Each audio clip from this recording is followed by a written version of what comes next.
respond to President Biden being diagnosed with cancer? Are you going to call your predecessor?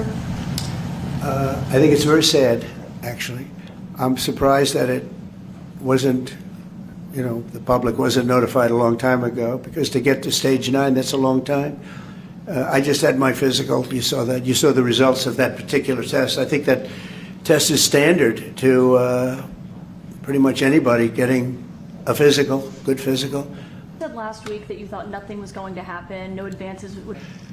And it takes a long time to get to that situation. Now, I think, to get to a stage 9, I think that if you take a look, it's the same doctor that said that Joe was cognitively fine. There was nothing wrong with him. Well, he said, if it's the same doctor, he said there was nothing wrong there, and that's being proven to be a sad situation.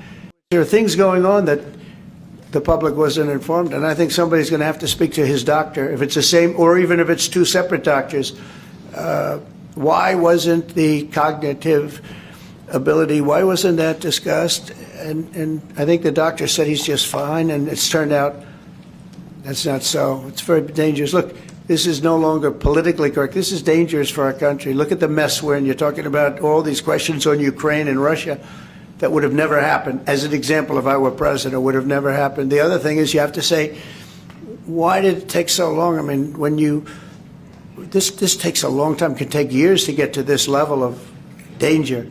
So it's a very, very sad situation, and I feel very badly about it.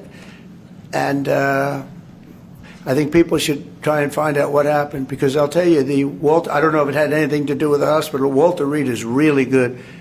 They're some of the best doctors I've ever seen. I don't even know if they were involved, but a doctor was involved in each case. Maybe it was the same doctor, and somebody is not telling the facts.